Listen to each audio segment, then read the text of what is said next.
Earth Matters. This is an exhibition that's a first on a number of levels, and part of what makes it so exciting is that the theme really is universal. I mean, we are living in an age that's defined by issues of the land. There are debates about territorial borders. The president has just come out and said that one of his #1 issues is going to be addressing climate change. We have consistent debate about how to address the environment, how to make the most of its resources, and how to best protect these resources for the future.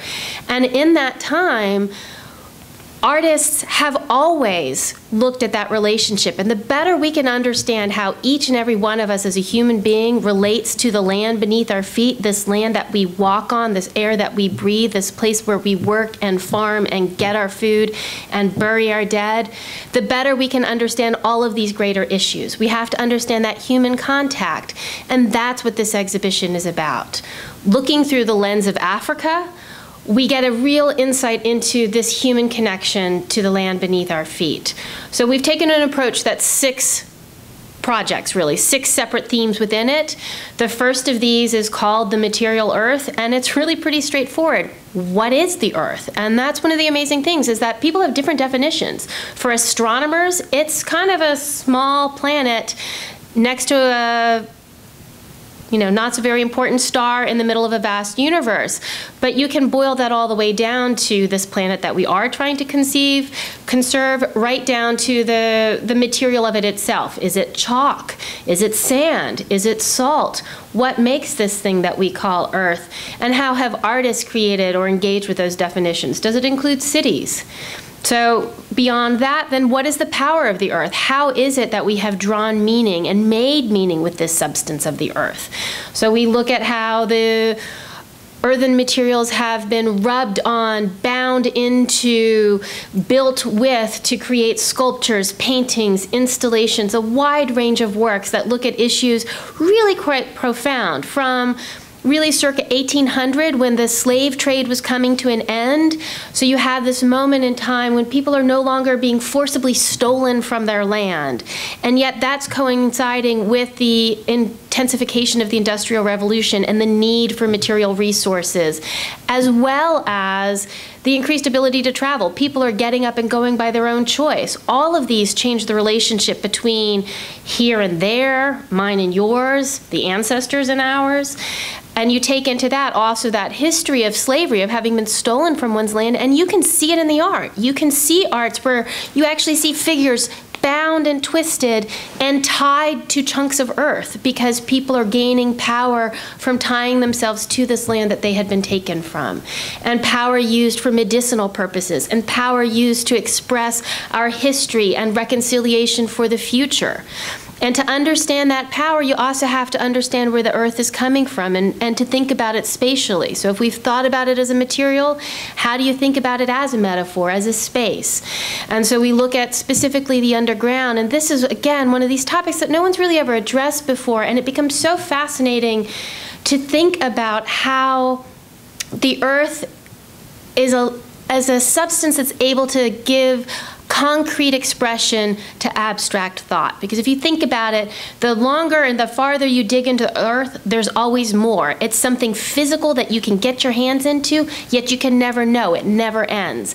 And that fact has yielded phenomenal art that looks at how we think of the divine, how we think of the ancestors, how we think of the things that we know are there but cannot see.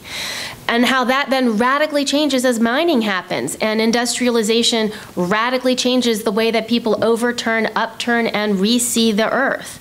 So that section of the exhibition really looks at that transformation.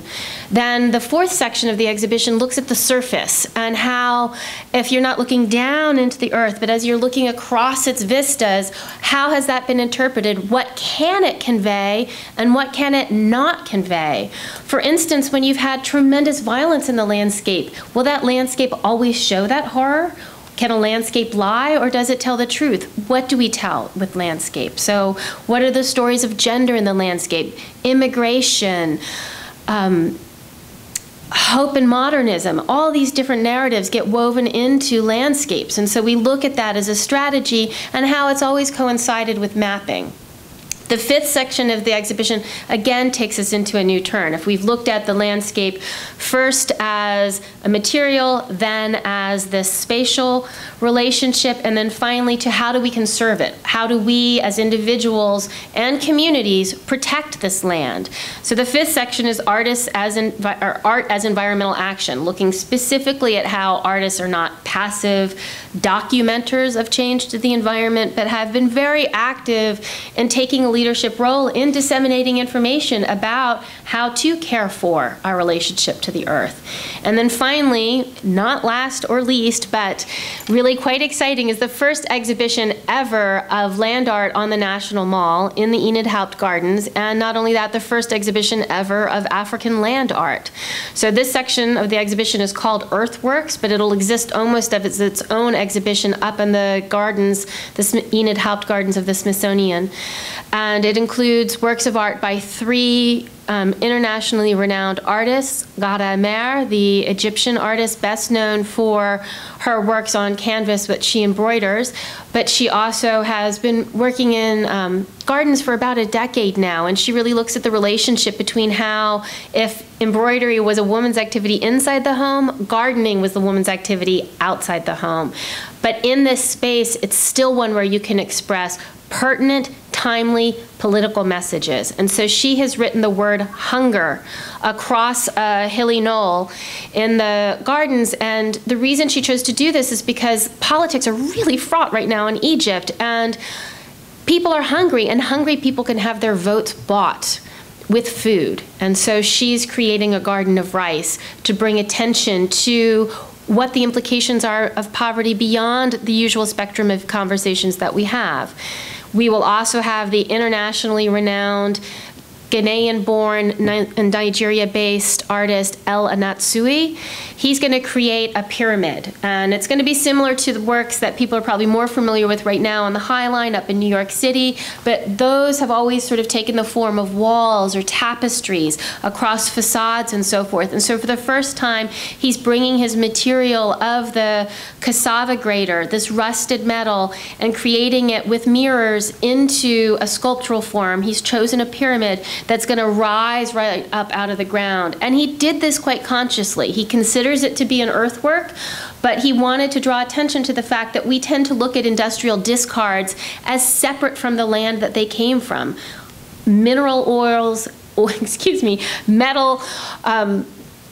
metals come from the earth. And so in order to have those metals, those ores, they're coming from the earth. They're not just a post-industrial waste. They're not separate from the landscape. They're something that came from the landscape, and that rust sort of helps them go back. And then he's working with mirrors as well to reflect everything that's going on around. So the mirrors will capture the grass. The mirrors will capture the buildings. The mirrors will capture the people. Everything that makes up this greater whole of the earth and how we are all connected. So he's really taking on this beautiful poetic exposition of what does it mean to be material and immaterial and of the earth and apart from the earth, and working with these repurposed materials. Along Independence Avenue, which I find just incredibly exciting, there's going to be an installation by Strijdom van der Merwe. It will be his first earthwork in North America, and he's the African continent's only dedicated full-time land artist.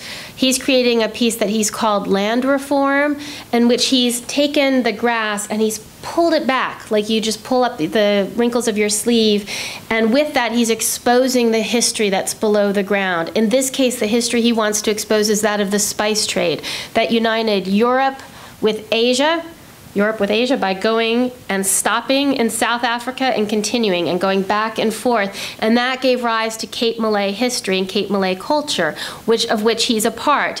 And it's a wonderful place to explore that history, because on one side you'll have the Asian Art Museum, and on the other you'll have the African Art Museum. And all of this is sited in Washington, D.C. And so again, we're seeing this fusion of different histories and how they come together and how we can reveal them through the arts. So I hope you will come.